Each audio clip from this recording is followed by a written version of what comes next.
Bonjour à tous, bienvenue dans ce 4e épisode de notre programme Destination Matransfo. Merci à tous ceux qui nous suivent déjà depuis le début de nous suivre à nouveau pour ce 4e épisode. Je me présente, donc Sandrine Irigoyen, fondatrice de Digital Conseil. Bonjour à tous, Maxime Mario, directeur associé Digital Conseil.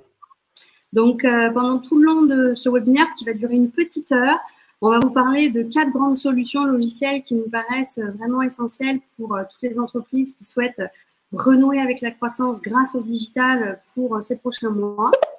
Pendant tout le long du webinaire, sur votre droite, vous allez pouvoir échanger avec nous grâce au chat. Donc, certains nous ont déjà rejoints.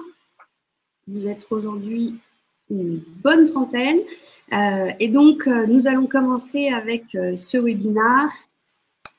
Alors, 4 solutions logicielles, l'ERP, le CRM, le Marketing Automation et le SIRH. Pourquoi ces 4 solutions logicielles?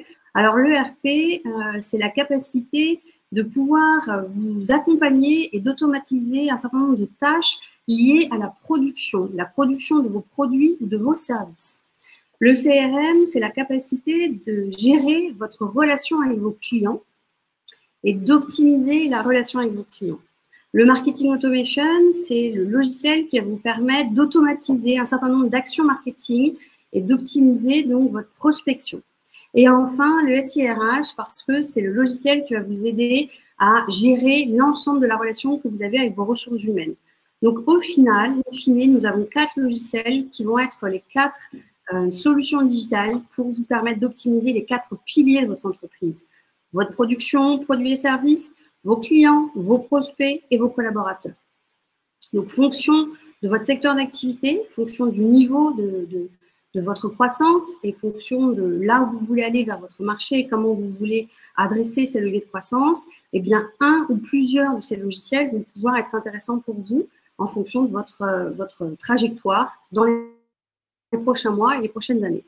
Donc, je vous propose que nous commencions dès maintenant avec le premier de ces logiciels, l'ERP, dont va vous parler Maxime. Merci Sandrine. Donc effectivement, on commence par l'ERP. L'ERP, c'est un sujet assez central en fait. Tout va dépendre évidemment de vos besoins et de votre type d'entreprise. Mais dès que vous allez avoir besoin de piloter votre production, et quand je dis production, c'est au sens très large, ça peut être du produit ou du service, quel que soit votre métier, l'ERP sera au cœur de votre système d'information. Donc c'est pour ça qu'on a pris le parti de commencer par là. Les défis à adresser, ils sont assez simples et en même temps c'est très transverse aux entreprises. C'est le besoin de pouvoir planifier sa production, donc encore une fois production, que ce soit produit ou service. Le fait d'avoir en général des sources d'informations déconnectées et hétérogènes. Donc, si j'ai besoin d'avoir l'ensemble des informations en un endroit, je m'adresse à l'ERP. Et enfin, niveau direction d'entreprise, direction de structure en particulier, c'est j'ai besoin d'un pilotage, j'ai besoin d'avoir des tableaux de bord qui vont recenser l'ensemble des données. Et donc là aussi, c'est l'ERP qui peut me permettre d'avancer sur ces sujets. Donc concrètement, l'ERP, à la base, ça a été créé dans les années 60, ça servait à suivre les chaînes de production de produits. Donc, on avait besoin de planifier, de gérer chaque étape de la production. Donc, par exemple, l'approvisionnement de pièces, la fabrication en elle-même et ses étapes, les commandes clients. Et donc, l'ERP a été un des premiers logiciels à centraliser l'ensemble des informations sur une plateforme et en assurer ainsi l'homogénéité. Depuis, l'ERP s'est développé vers les sociétés de services pour répondre à ce même besoin de planification, d'homogénéisation des données. Donc, si vous vendez aujourd'hui des produits, quels qu'ils soient, l'ERP, à notre sens, il est obligatoire pour pouvoir croître. Si vous êtes dans le monde du service, l'ERP est de plus en plus conseillé pour gérer l'ensemble des tâches du quotidien sur un périmètre qui est plus ou moins large. Avant de rentrer dans les fonctionnalités, quel est l'objectif de l'ERP? C'est vraiment, et c'est en phase évidemment avec le thème de notre webinaire, c'est de gagner en rentabilité. On va aller chercher un suivi plus fin, moins d'erreurs, d'avoir des données qui soient à jour. Donc, on va éviter les doubles saisies, les doubles tâches qu'on retrouve souvent dans certaines sociétés. Donc, on va gagner en productivité et on va surtout rendre l'entreprise scalable. Alors, scalable, c'est pas forcément un très beau mot, mais c'est pour dire qu'on va pouvoir croître de manière sereine. C'est-à-dire qu'aujourd'hui, vous avez certainement dans votre entreprise un certain nombre de logiciels et tout fonctionne bien tant que votre entreprise est au même niveau. Mais si vous avez besoin à un moment donné de faire vraiment un gap dans votre croissance, si vous avez besoin d'hyper-croissance, là, les outils vont plus suivre. L'ERP va être là pour permettre cette scalabilité.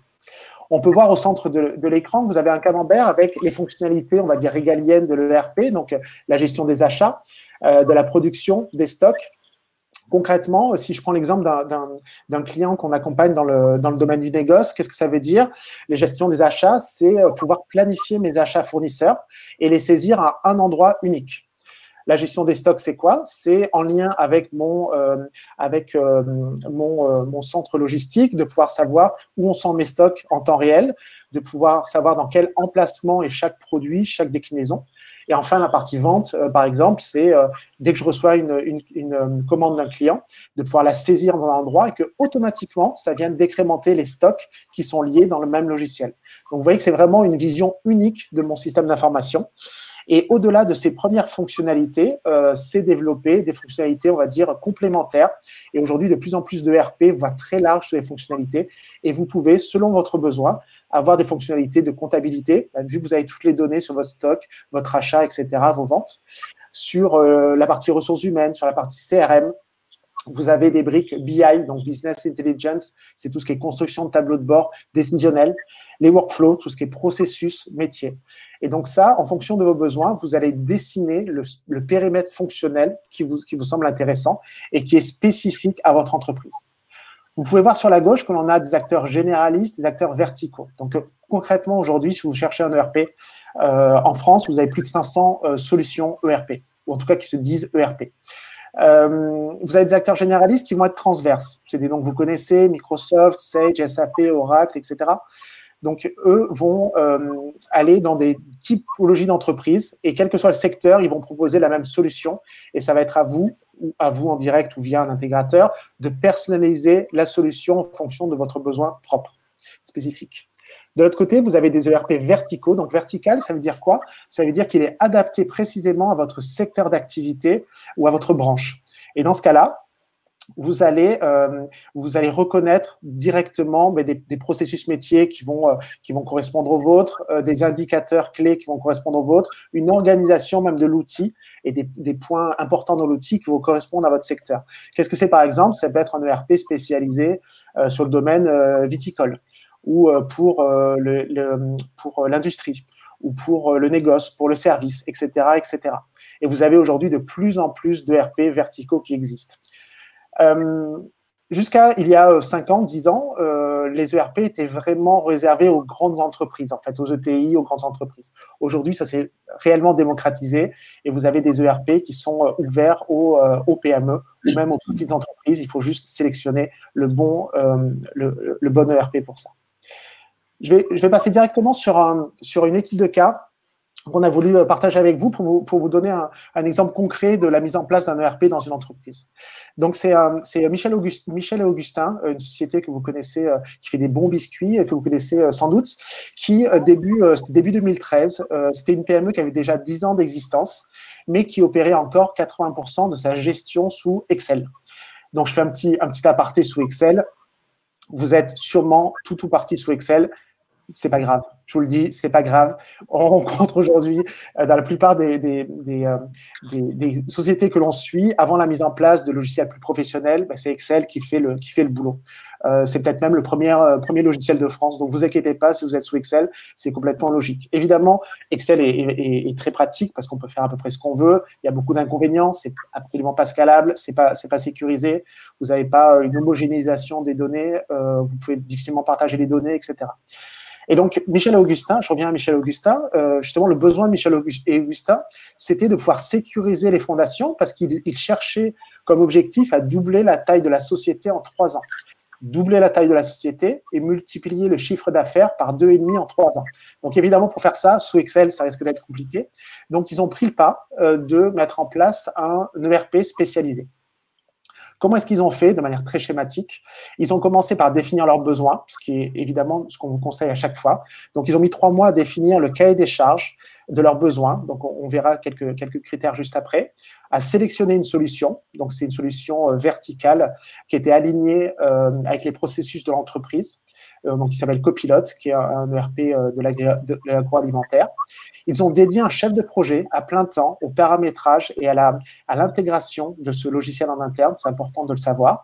Et enfin, ils ont déployé cette solution un peu tout en un sur une partie de leur process, donc la gestion des approvisionnements, sur les stocks, sur la gestion des ventes, sur la comptabilité, les contrôles de gestion. Donc, on peut voir que c'est un périmètre qui est quand même déjà assez important. Et ça leur a permis de tenir leur croissance. Et on connaît l'histoire de Michel et Augustin depuis. On sait que c'est une entreprise assez fulgurante en termes de croissance et d'internationalisation. Et ça, évidemment, sous Excel, c'était plutôt compliqué. Donc, voilà le cas qu'on vous souhaitez vous partager sur cette partie-là. Point de vue choix de logiciel, on vous a listé un certain nombre de critères qui nous semblent importants. Alors, ce n'est pas exhaustif, mais en tout cas, ce sont les critères qui nous semblent les plus importants à date. Évidemment, ce qu'on veut vous montrer par là, c'est que chaque ERP a des règles différentes. L'ERP choisi par votre voisin, même s'il est concurrent, même si vous êtes sur le même secteur, ce n'est pas forcément le bon pour vous, en fait. C'est très important de prendre en compte l'ensemble des paramètres que sont de quelles fonctionnalités j'ai besoin. Quels sont mes besoins en termes de priorité, en termes d'accompagnement, en termes de sécurisation. Et en fonction des réponses à toutes ces questions, vous allez sélectionner, vous allez définir votre besoin et ainsi pouvoir sélectionner l'ERP qui correspond le mieux à votre besoin personnellement pour votre entreprise. Je vous laisserai prendre connaissance de cette liste. N'hésitez pas à me poser des questions si vous en avez sur ces critères de choix d'un ERP. Et de toute manière, comme on vous l'a dit au démarrage, et comme vous avez l'habitude si vous nous suivez sur les webinars, à la fin du webinar, vous recevrez automatiquement le support sur lequel vous retrouverez l'intégralité des facteurs clés, évidemment l'intégralité de ce que l'on vous propose aujourd'hui. Oui, puis on prendra une quinzaine de minutes s'il y a des questions pour répondre à toutes vos questions en fin de webinaire sur l'ensemble de la présentation. Voilà ce que l'on souhaitait vous partager sur la partie ERP. Donc, gardez en tête que l'ERP est un système central si vous voulez planifier, gérer votre production. Et encore une fois, production, que ce soit du produit ou du service, peu importe. Mais si le cœur de votre activité est autour de ça, et le cœur de votre priorité de croissance, de votre intérêt, l'ERP est une solution qui est assez importante à mettre en place. Et on peut le voir, nous, sur les différents clients que l'on accompagne aujourd'hui. Je te laisse la main, Sandrine, sur la deuxième partie qui est liée au portefeuille client. Oui, donc on va parler CRM. Donc comme vous avez pu le voir déjà sur la partie ERP avec Maxime, finalement, ce qui est le plus important dans le choix du CRM, dans le choix de l'ERP ou du SIRH, du Marketing Automation, pour bien faire le bon choix vers le bon logiciel, c'est de déjà travailler sur ses besoins. Quels sont vos besoins? Quel est votre secteur d'activité? Quelle est votre trajectoire, quels sont les points de friction que vous rencontrez aujourd'hui dans votre entreprise, ou alors quels sont justement les leviers de croissance que vous voulez mettre en place dans votre entreprise. Et fonction de cela, eh bien, vous allez trouver le logiciel qui correspond précisément à vos besoins. Petite parenthèse, nous, ça fait 6 ans maintenant qu'on accompagne des entreprises dans leur transformation digitale et on a accompagné bon nombre d'entreprises. On a accompagné des entreprises à mettre en place des CRM, des marketing automation, des ERP, tout type de logiciel. On n'a jamais implémenté 2 fois la même solution parce que chaque entreprise est unique et chaque entreprise a sa problématique.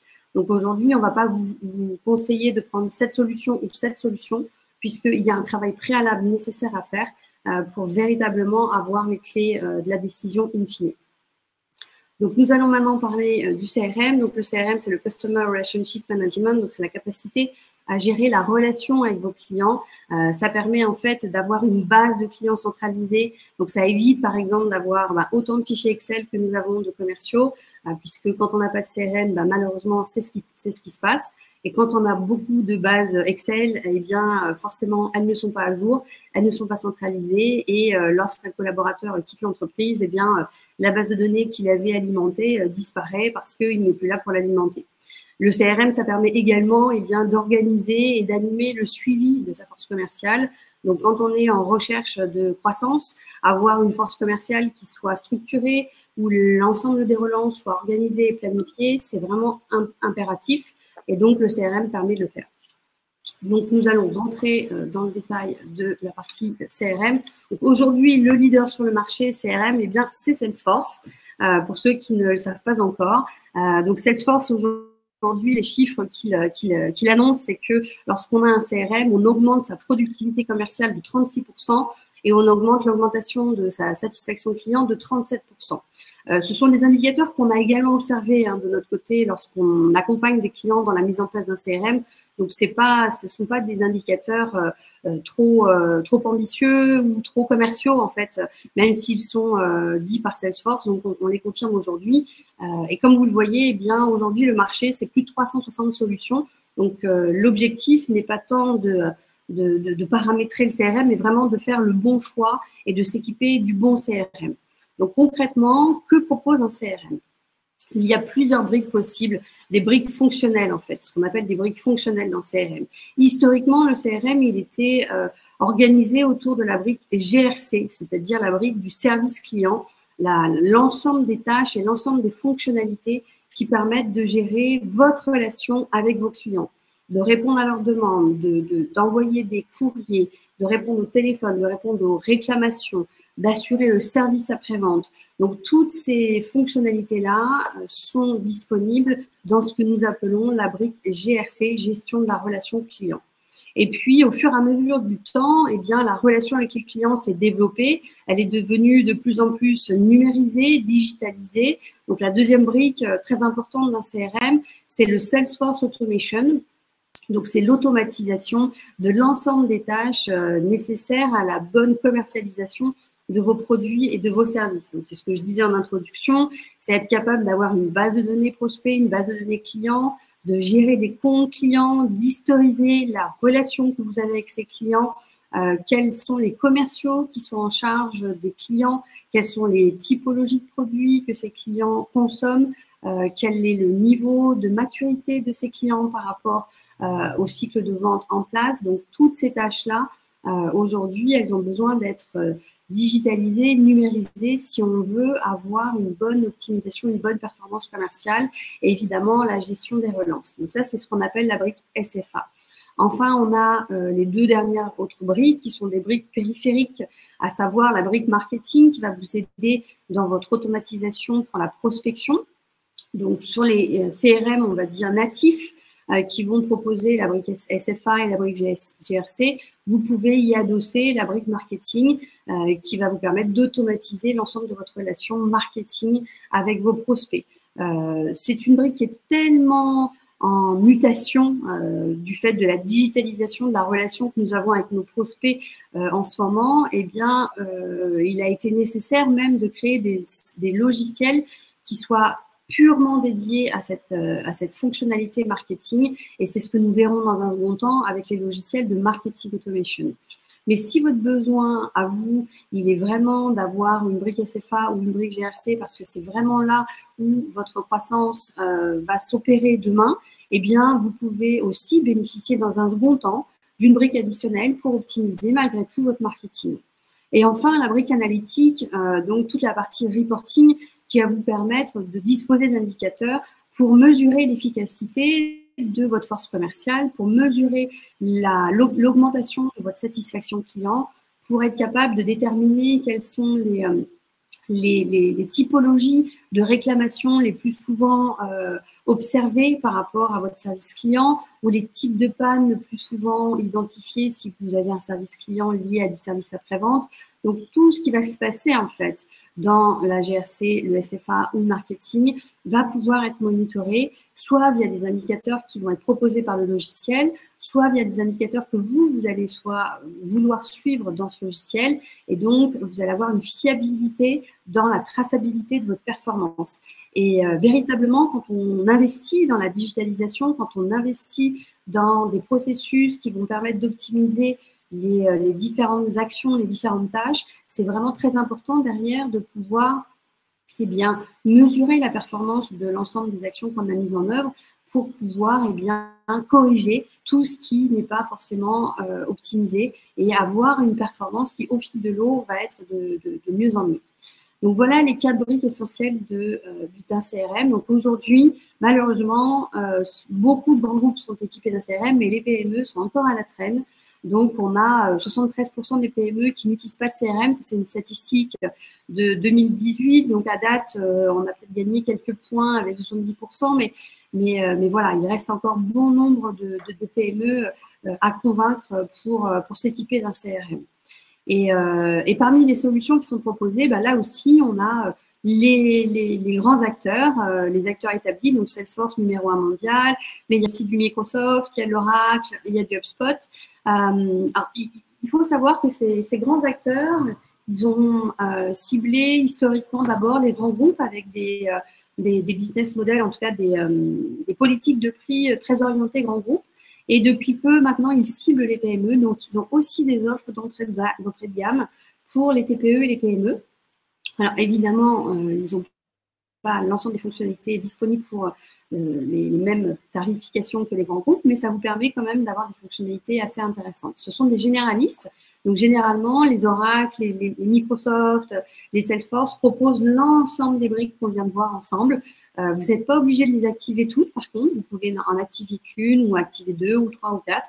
Mais en tout cas, ils ont la capacité de vous accompagner dans la durée sur l'ensemble des modules du CRM. Et ensuite, on a des challengers. Alors, les challengers, soit sont des solutions qui vont être transverses et qui vont avoir la totalité des briques, mais qui vont être moins pointues dans la profondeur des fonctionnalités. Soit on va avoir des spécialistes qui vont être vraiment très orientés SFA, donc très orientés optimisation de la force de vente, très orientés gestion de la relation client et des demandes de réclamation, par exemple. Donc, charge à vous, en fait, de définir quels sont vos besoins, encore une fois, pour trouver la solution qui correspond précisément à vos attentes. Alors là aussi, on voulait vous partager un retour d'expérience, donc une étude de cas, donc un cas client qu'on a accompagné il y a quelques années maintenant. Il s'agit de CBO. Donc CBO, c'est le premier promoteur immobilier de l'île de la Réunion et il nous a contacté car l'ensemble de sa force commerciale était sédentaire à l'ancienne, on va dire traditionnelle, donc avec des agences immobilières et avec une force de vente très attentiste. Et donc, dans l'attente d'un prospect ou d'un client qui franchisse le pas de la porte de l'agence immobilière. Et puis, c'est un secteur qui s'est énormément digitalisé. Donc, il y a eu une mutation des comportements d'achat, une mutation des comportements de prospection. Et lorsqu'aujourd'hui, on recherche un bien immobilier, bien 90% du temps, la recherche immobilière démarre sur Internet. Donc, si un acteur immobilier n'est pas présent sur Internet pour pouvoir être en relation immédiate avec cette typologie de prospect, eh bien forcément, il perd une grosse partie de sa prospection.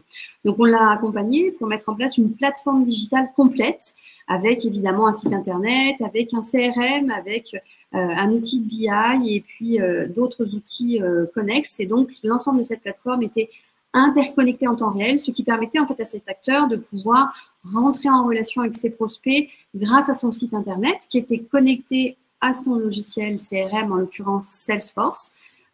Et donc, à chaque lead, donc à chaque demande de contact qui arrivait sur son site Internet, eh bien, le commercial attitré, le commercial désigné pour gérer le bien immobilier concerné, eh bien, était en mesure de rentrer immédiatement en relation avec le prospect. Il nous a fallu donc sélectionner une solution qui était capable de s'interconnecter avec d'autres systèmes d'information. Il fallait aussi que cette solution puisse être capable de s'interconnecter avec des prestataires extérieurs, puisque ce cas client avait un centre d'appel externalisé avec des personnes qui étaient en charge de la relation client pour les appels sortants, pour le suivi de la relation, pour la relance téléphonique. Et donc, il fallait que ce logiciel puisse parler avec d'autres systèmes d'information extérieurs à l'entreprise. En l'occurrence, c'est le cas de Salesforce. Évidemment, ce client, vu que c'est un acteur d'immobilier, il intervenait sur plusieurs marchés. Certes, il intervenait sur le marché de l'accession, donc de la vente d'immobilier dans le cadre de l'accession à la propriété, mais aussi sur le marché de la défiscalisation immobilière et puis aussi sur le marché de la gestion immobilière. Donc, au sein d'une seule et même entreprise, on avait 3 marchés qui étaient concernés. L'objectif était de ne pas avoir 3 solutions CRM pour chacun de ces marchés et bien d'avoir une seule solution CRM pour l'ensemble de ces marchés. D'où une solution assez généraliste in fine. Et donc, Salesforce remplissait ce critère. Et enfin, il nous fallait une solution qui puisse automatiser de nombreuses tâches, être paramétrable à l'envie, avoir des mails de relance, avoir des workflows, de l'automatisation de la relation et prospect et commercial. Et donc, Salesforce propose l'ensemble de ces modules. Et enfin, évidemment, le suivi des indicateurs de performance, comme on vous l'a mis à droite. Alors, ce n'est pas véritablement le reporting de notre client, mais ça se présente de la même façon. Donc, comme on vous l'a mis à droite, donc le suivi de la performance commerciale et le suivi de la performance marketing était fondamental pour pouvoir accompagner la croissance de ce client. On a un chiffre qu'on aime beaucoup partager parce qu'il est assez énorme. 6 mois après, donc le client nous a appelé pour nous dire bon, j'ai un problème. Mon problème, ce n'est pas tant que je n'ai pas assez de dynamique commerciale. Mon problème, c'est que j'en ai trop. Donc, je suis passée de 30 litres par mois à 600 litres par mois. Donc, on a fait un x20 6 mois plus tard. Donc, il y avait véritablement un vrai besoin sur ce marché-là et une vraie réponse qui correspondait précisément aux besoins. La réussite d'une transformation digitale, la réussite de la mise en place d'outils, c'est vraiment être capable de précisément répondre aux besoins de vos collaborateurs, de vos clients, de vos prospects et de votre stratégie digitale. Et donc, ça a été le cas pour ce client.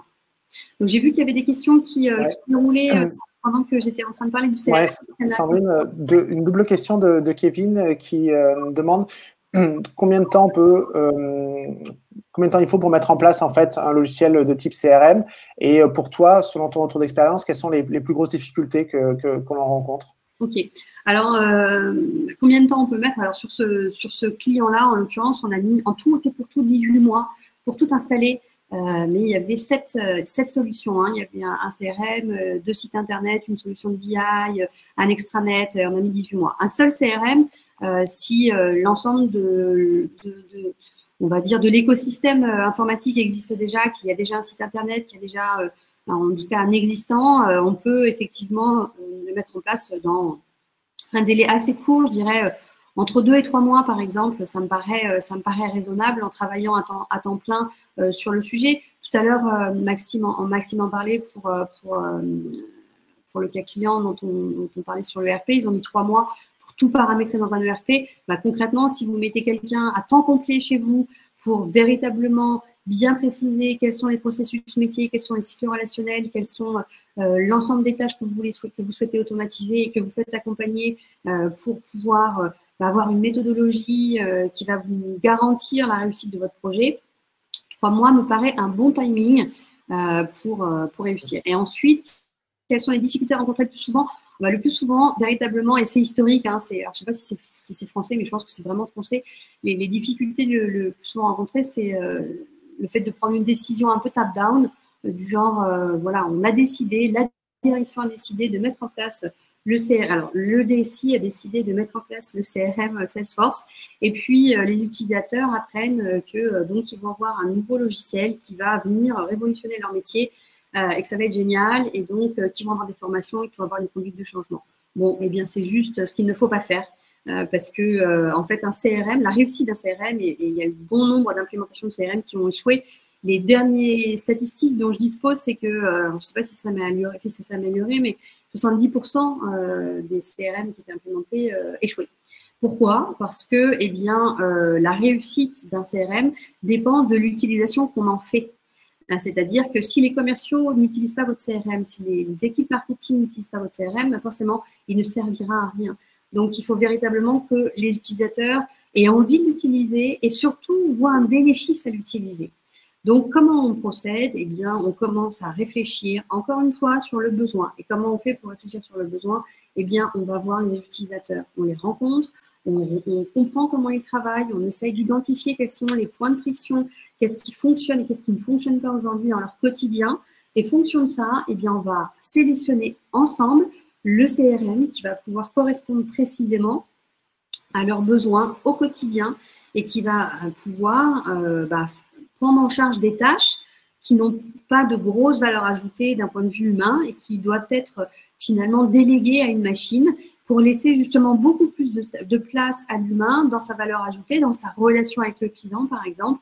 Et donc, tout ce qui est rappel, relance, automatisation, centralisation de la donnée, et bien ça doit être confié au CRM. Et tout ce qui est qualité de la relation avec le client, ça doit être transposé au niveau des équipes. Et aujourd'hui, les équipes qui n'ont pas de CRM, eh bien, elles ont une telle charge de travail, une telle charge mentale.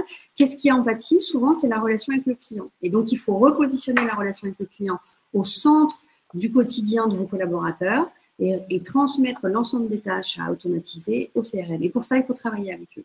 Et si on travaille avec eux et si on identifie précisément quels sont les besoins, Et ben, régulièrement, c'est des réussites parce que quand le CRM arrive, eh bien, c'est un sauvetage. C'est véritablement hyper bien accueilli. Les collaborateurs ne peuvent plus s'en passer au bout de quelques semaines. Et au fur et à mesure, eh bien, on va se caler, c'est-à-dire on va augmenter les fonctionnalités de l'outil et ça va être une vraie réussite. Autre question, merci Sandrine. Autre question, est-ce qu'un CRM peut intégrer l'écoute des réseaux sociaux? Oui, absolument. Alors, il y a des CRM qui proposent des modules réseaux sociaux. Alors là aussi, l'écoute sur les réseaux sociaux, pour l'avoir fait un petit peu, nous on ne le fait plus maintenant, mais on l'a fait un petit peu, c'est tellement spécifique qu'il y a des logiciels d'e-réputation et d'écoute réseaux sociaux qui sont vraiment spécifiques sur le sujet, et il y en a qui sont absolument magiques, et si vous voulez vraiment aller vers ça, on vous conseille d'aller vraiment sur ce secteur d'activité, ce métier-là. Cependant, des logiciels du type des éditeurs de logiciels du type Microsoft, du type Salesforce évidemment, mais encore d'autres, proposent, parce qu'ils font des croissances externes, donc ils rachètent des logiciels d'écoute réseaux sociaux, et donc ils proposent des modules d'écoute réseaux sociaux dans leur offre, et donc vous pouvez tout à fait en avoir. C'est souvent des généralistes et souvent des grands opérateurs qui le proposent. Dernière question, je vais la prendre si ça te va, Sandrine, de Kérine, qui me dit est-ce qu'il existe des solutions pour les TPE? Évidemment, tout dépend de votre besoin en fait. Il n'y a pas une solution qui est pré-packagée pour les TPE. Enfin, ça doit exister, mais ce que je vous conseille là-dedans, c'est plutôt d'aller chercher les CRM qui ont des offres freemium. Des logiciels comme HubSpot, par exemple, sont très bons en offre freemium, c'est-à-dire que vous pouvez commencer à aller assez loin sans payer un copec. Attention, par contre, derrière, quand vous commencez à payer, ça peut être cher. Vous avez des outils open source comme les Zoho ou des outils comme nos CRM. Donc, il existe des outils aujourd'hui qui sont non pas dédiés aux TPE, mais qui peuvent être utilisables par les TPE sans problème. Ouais, tout à fait. On va commencer. J'ai vu votre question, Kevin. Je le garde pour juste un peu plus loin parce qu'on va vous parler des facteurs de réussite sur les différents cas. Oui, alors, ce qu'on voulait partager avec vous, ça répond un petit peu à la question de Kevin, mais concrètement, les facteurs de réussite, alors, ça fait 10 fois qu'on le dit, mais c'est tellement pour nous très important parce qu'il y a tellement d'entreprises qui passent cette étape qui est fondamentale, c'est faire un point sur vos besoins. Donc, déjà, écrire vos besoins. Quels sont vos besoins?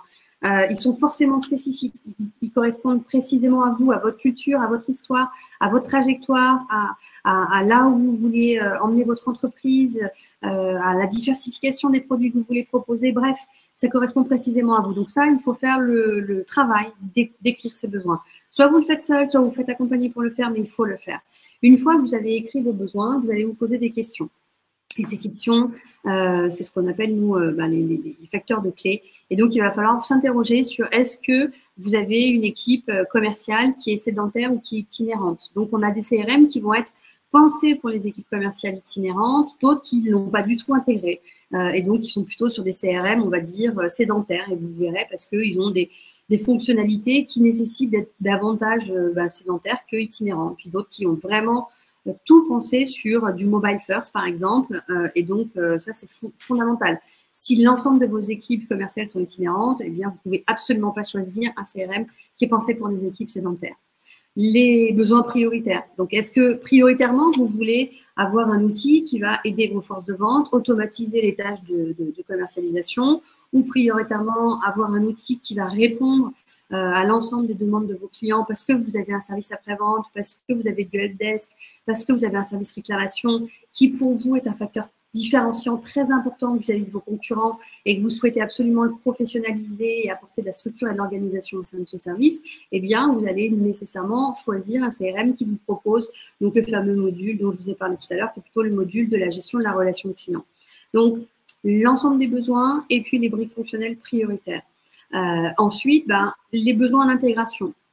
Quels sont les canaux que vous allez utiliser? Quels sont les canaux que vous utilisez déjà dans votre relation avec le client et quels sont les canaux potentiellement que vous voulez utiliser demain? Qui dit canaux dit quoi? Dit mail, SMS, chatbot, réseaux sociaux, courrier, appel entrant, appel sortant. Et donc, fonction des canaux que vous utilisez aujourd'hui ou que vous souhaitez utiliser demain, là aussi, vous allez avoir des CRM qui sont spécifiques. Parce qu'on ne gère pas la relation client de la même façon lorsqu'on a une relation client uniquement, par exemple, synchrone, c'est-à-dire chatbot, téléphone, que lorsqu'on a une relation client asynchrone, où là, on est vraiment délayé dans le temps et là, on va gérer plutôt du mail, du courrier. Et donc, les fonctionnalités ne sont pas les mêmes. Là aussi, bien se poser la question de quels sont les canaux que vous souhaitez activer. Et enfin, vraiment essentiel pour nous, parce que ça, c'est vraiment une clé de succès ou d'insuccès, si ce n'est pas pensé dès le début, c'est est-ce que vous souhaitez que votre CRM soit interconnecté avec d'autres outils au sein de votre entreprise? Soit il s'agit d'outils existants, soit il s'agit d'outils qui n'existent pas encore, mais vous envisagez demain de vous équiper d'un certain nombre d'autres outils. Ça peut être un ERP, par exemple, on l'a vu tout à l'heure. Ça peut être un outil de marketing automation beaucoup plus spécifique sur le marketing. Ça peut être un outil d'écoute sur les réseaux sociaux qui va être connecté avec votre CRM, par exemple. Donc, concrètement, quel est l'écosystème informatique que vous avez en tête, soit immédiatement, soit à terme, parce que, fonction de s'il y a besoin ou pas d'avoir des interconnexions avec d'autres systèmes d'information, eh bien là aussi, vous allez choisir une typologie de CRM ou pas. Parce qu'il y a des CRM qui vont avoir la capacité à ouvrir la base de données, à interconnecter la base de données de façon temps réel, par exemple, avec d'autres systèmes d'information. Et puis, il y a des CRM qui vont avoir des bases de données qui vont être difficiles d'intégrer avec d'autres systèmes d'information. Et là, ça va demander des intégrations spécifiques, du développement spécifique, avec une complexité de mise à jour, une complexité d'évolution fonctionnelle même dans le temps. Donc ça, c'est vraiment les questions qui, si elles ne sont pas posées au départ, peuvent poser problème par la suite. Une petite question de Christian que je vais prendre sur le RGPD. Quid de l'intégration du RGPD? Alors justement, ces logiciels vont vous tranquilliser sur le RGPD parce que ces logiciels, en particulier CRM, mais c'est vrai pour le RP, Marketing Automation, ont l'obligation de répondre à toutes les demandes fonctionnelles en fait liées au RGPD. Donc aujourd'hui, si vous faites votre gestion client sous Excel, ça va être très compliqué d'être RGPD compatible. RGPD, pour rappel, c'est toute la réglementation autour des données personnelles, qui est obligatoire depuis un an et demi dans toute l'Europe. En passant par ces logiciels, vous allez avoir des fonctionnalités qui sont géniales à propos du RGPD. Donc, par exemple, c'est tout bête, mais sur des CRM, vous allez avoir des purges automatiques telles que le souhaite la loi au bout de 5 ans sur tous les gens qui ne seront pas rentrés en contact avec vous. Vous allez avoir des cycles de relance automatisés. Vous allez avoir des accès, des espaces personnels pour vos clients ou vos prospects qui vont leur permettre de gérer, d'exporter leurs données personnelles, etc. Donc, encore une fois, le CRM, en particulier pour le CRM, ça tranquillise la gestion du RGPD de passer par une vraie solution professionnelle. Parfait. Donc, si vous n'avez pas d'autres questions sur le CRM, je vous propose qu'on continue d'avancer. Quoi qu'il en soit, comme je vous le disais, on aura l'occasion d'avoir un échange questions-réponses à l'issue de la présentation des 4 logiciels. Donc, je vous laisse, Maxime, avancer sur la suite. On continue sur une partie qui est liée au CRM. Comme le disait Sandrine tout à l'heure, le CRM emporte beaucoup de briques fonctionnelles. Et certaines briques fonctionnelles, comme c'est le cas aussi pour tout ce qui est helpdesk, service client, écoute réseaux sociaux, la partie marketing automation, c'est-à-dire comment communiquer de manière personnalisée, évidemment, avec mes clients, mais aussi de manière automatisée. Cette brique-là, petit à petit, se désolidarise du monde du CRM et on retrouve des briques marketing automation aussi bien au sein de gros outils CRM que dans des logiciels à part. Et selon votre besoin, vous pouvez aller soit vers un logiciel CRM qui le contient, soit vers un logiciel à part. Donc, ce type d'outil est né depuis, je pense, une bonne dizaine d'années. C'est lié à la multiplication des canaux. Parler à un client il y a 10 ans, il y a 20 ans, ça commençait à être assez simple. C'était assez simple. On lui envoyait un courrier, on l'appelait. Aujourd'hui, je peux lui envoyer un texto, je peux lui envoyer un mail, je peux lui envoyer un courrier, je peux lui envoyer une notification. Comment est-ce que je gère l'omnicanalité, c'est-à-dire la présence de plusieurs canaux et encore plus si je veux être précis et le faire en fonction des préférences d'utilisation de mon prospect ou de mon client. Si le client il préfère recevoir des mails, il faut qu'il reçoive des mails, il ne faut pas qu'il reçoive des SMS et vice-versa. Donc, dès que j'ai un problème de envoyer le bon message au bon canal, le marketing automation va m'aider. Dès que j'ai un besoin de personnaliser, de faire de l'ultra-personnalisation de messages, c'est facile quand on a 3 clients, quand on a 300, quand on a 3000, c'est plus compliqué. Donc, comment est-ce que je fais pour envoyer tout le temps la bonne information à mes clients et encore plus à mes prospects? Parce qu'on sait que la volumétrie client, c'est quelque chose, mais la volumétrie de prospects, par définition, vous avez plus de prospects que de clients. Donc, comment est-ce que je fais pour améliorer ma prospection et poser poser les bonnes communications, les bonnes questions en fonction du timing. Donc ça, c'est ce qu'on appelle, il n'y a pas de mot français, j'en suis désolé, le marketing automation. Là aussi, il y a beaucoup de solutions qui existent. Il y a évidemment sur les gros, Oracle, SAP, Salesforce, etc., qui ont des briques qui ont des briques marketing automation. Et de plus en plus, j'ai des logiciels qui se sont spécialisés là-dessus, et c'est ce qu'on va voir. Qu'est-ce que je demande à mon outil de marketing automation en termes de fonctionnalités clés? Concrètement, je vais lui demander de m'aider dans ma démarche marketing en pouvant envoyer des messages personnalisés. Alors, personnalisés en fonction du profil, donc c'est-à-dire de ce que je connais, de mon prospect, de mon client. Je parle des deux, prospect, client, peu importe. Et en fonction de son profil, en fonction de son comportement. Donc, qu'est-ce qu'il fait? Quels sont les points de contact qu'il a avec moi ou l'absence de points de contact. Je m'explique. Quelqu'un qui vient sur mon site web, c'est un point de contact. Quelqu'un qui me fait une demande, qui télécharge, je sais pas, un catalogue sur mon site, quelqu'un qui me fait une demande, quelqu'un qui ouvre mes emails ou qui les ouvre pas, ben, c'est un comportement. En fonction de ce type de comportement-là, je vais pouvoir lui envoyer des messages personnalisés. Et tout ça, je vais pouvoir l'automatiser. C'est-à-dire qu'à partir d'éléments déclencheurs, donc, typiquement, quelqu'un ouvre mon mail, eh bien, je vais pouvoir lui pousser une autre communication qui est liée au mail qu'il vient de lire. Tout ça, c'est ce qu'on appelle le marketing automation. Dans les grandes fonctionnalités, on retrouve les 3 premières de la liste. C'est tout ce qui est lead management, lead scoring. Concrètement, c'est de la segmentation et c'est la gestion des prospects et des clients.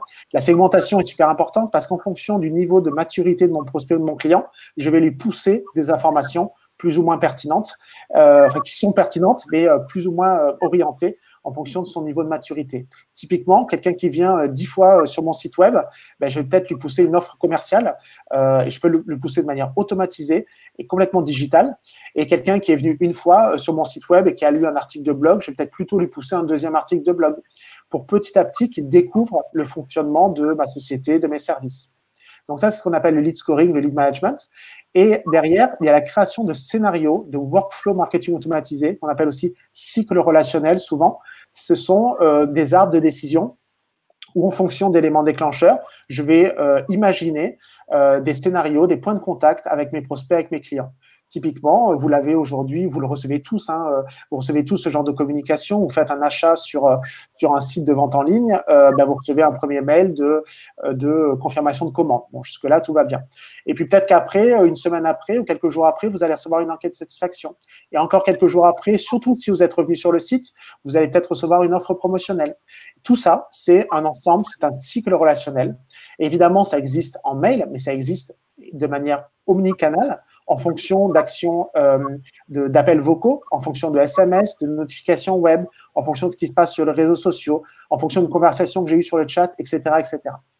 Donc, voilà les principales fonctionnalités des outils de marketing automation. En complément, en fonction de vos besoins, on peut retrouver le routage, c'est-à-dire l'envoi technique des emails, des SMS. Aujourd'hui, c'est un point très important pour favoriser la délivrabilité notamment. La création de modèles d'email, la création de landing page, c'est-à-dire de pages d'atterrissage sur vos sites web. On retrouve pas mal de fonctionnalités complémentaires. En termes d'acteurs, vous avez des acteurs établis, Rebelote, HubSpot, Marketo, Salesforce, Adobe, etc. Et vous avez des challengers, Plaisy, par exemple, qui est vraiment dédié à la partie contenu. Dès que vous avez un contenu qui est un peu complexe à faire comprendre à vos prospects, vous allez petit à petit lui pousser du contenu et ça va lui permettre de comprendre petit à petit votre offre et de faire tout seul, de manière autonome, sa découverte de votre monde, de votre produit, de vos services. Plaisy est français, NP6 est français, Webmécanique aussi. Vous avez bon nombre d'outils qui sont aujourd'hui spécialisés dans le marketing automation, dont ces fonctionnalités-là, et qui sont très abordables. Je note aussi évidemment Sendingblue, qui est un ancien logiciel spécialisé dans l'envoi de mails, qui aujourd'hui fait du marketing automation, ou Mautic, qui est une solution open source. Voilà les types de fonctionnalités d'acteurs sur la partie pure marketing automation. Là aussi, avant de vous parler des facteurs de choix, je vous partage un petit retour d'expérience sur la mise en place et sur le choix d'un outil de marketing automation. On a accompagné il y a quelque temps la CCI Bordeaux-Gironde, justement dans ce cadre. La CCI Bordeaux-Gironde était dans une démarche de développement de sa politique, sa stratégie de marketing digital, et elle avait besoin de qualifier toutes les demandes des usagers professionnels qui arrivaient vers elle, les qualifier et en optimiser le traitement. Donc, ils cherchaient un outil pour mettre en place des cycles relationnels qui soient simples, qui soient performants.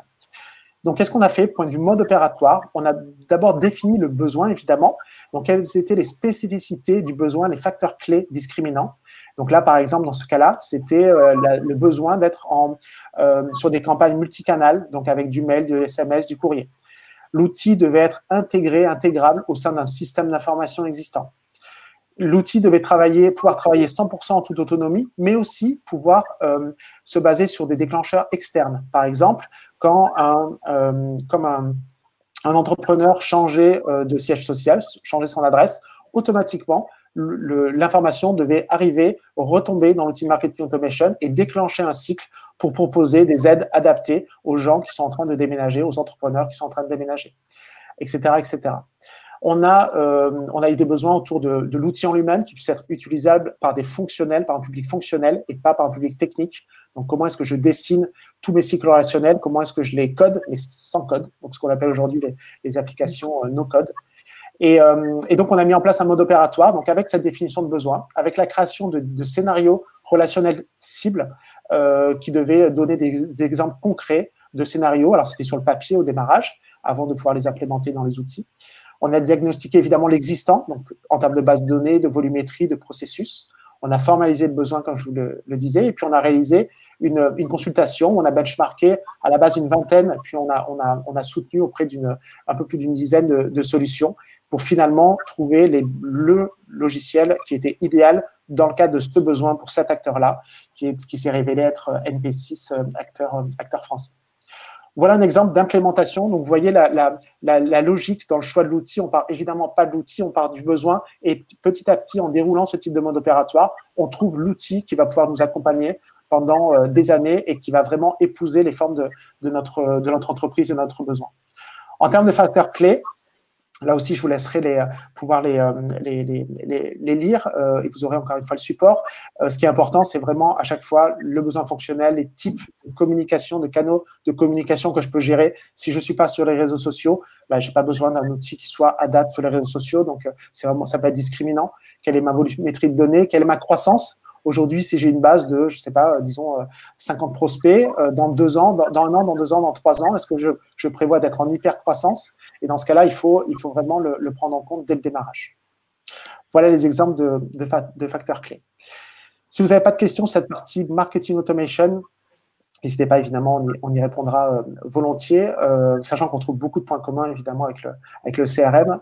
On continue sur le 4e volet qui est dédié aux gestions de ressources humaines. Ouais, donc dernier volet, la gestion des ressources humaines. Donc là, on parle des logiciels qui vont vous permettre de pouvoir optimiser soit le recrutement, soit la gestion de votre relation sociale avec vos collaborateurs et donc d'avoir une efficacité et une rentabilité.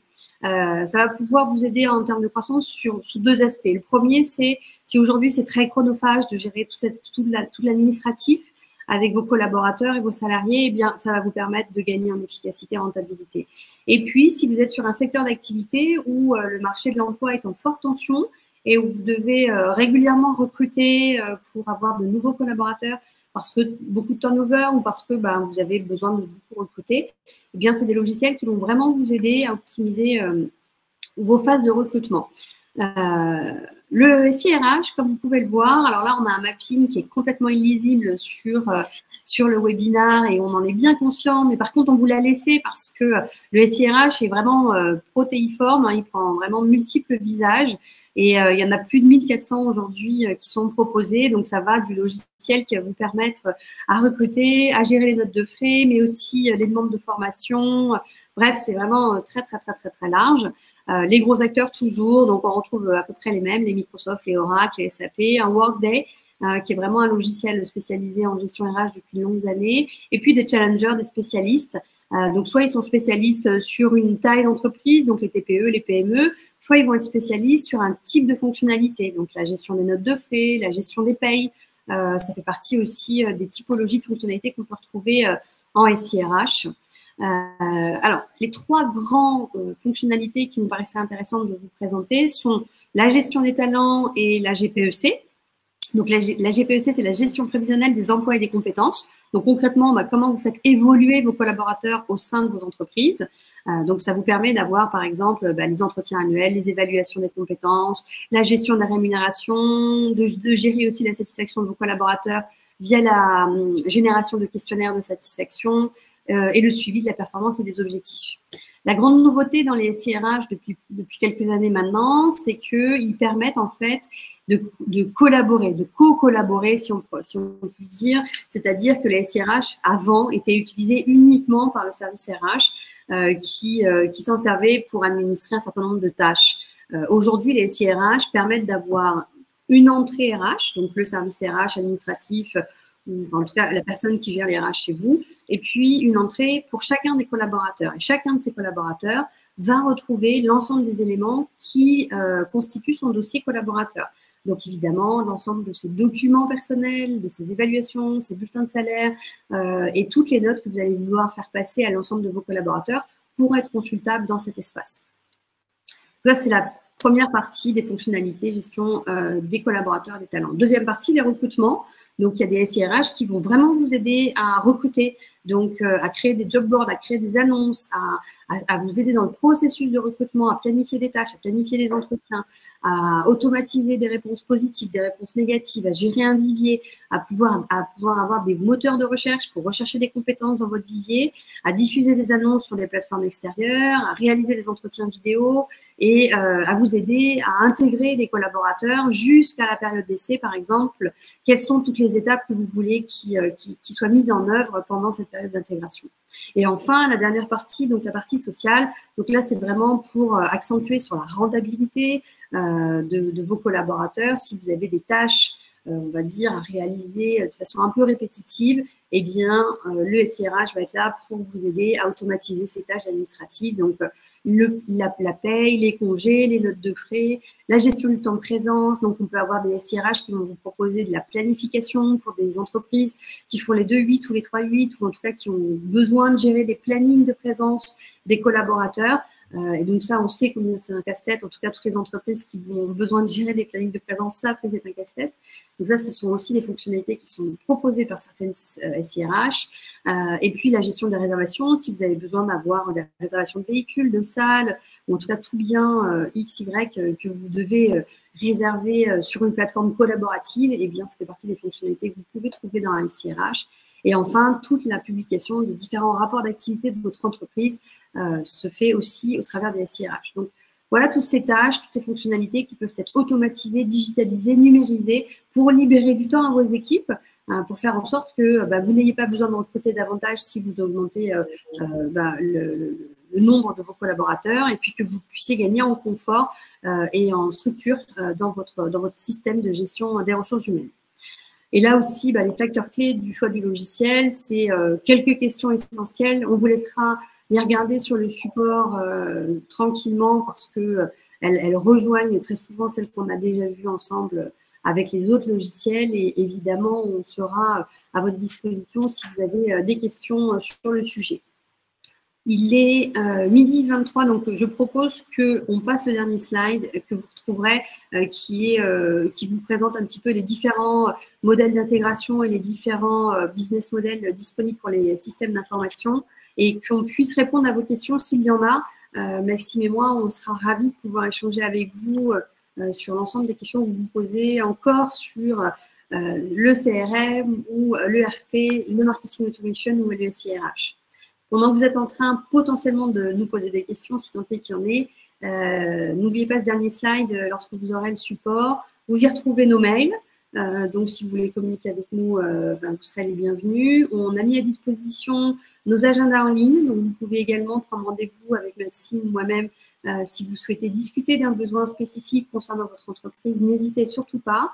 Et enfin, on vous donne rendez-vous vendredi 19 juin à 11h30 pour notre prochain webinaire, donc le 5e épisode de Destination Matransfo.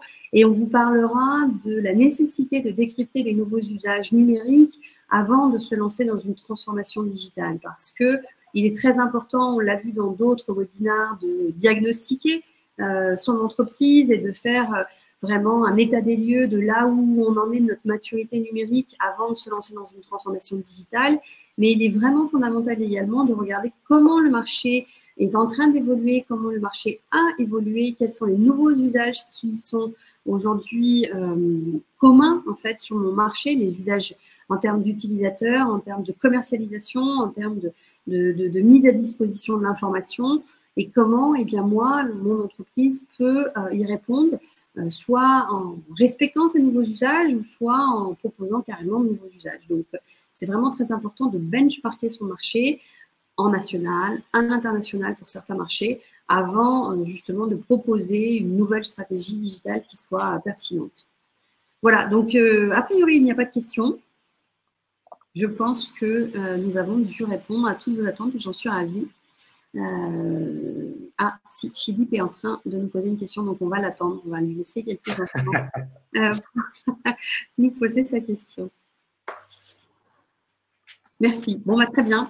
Eh bien, écoutez, merci à tous de nous suivre comme ça depuis déjà début janvier. On continue de vous alimenter. On prend beaucoup de plaisir à partager tout ce retour d'expérience avec vous. Donc, parlez-en autour de vous. Faites venir des collaborateurs, des amis sur nos webinaires.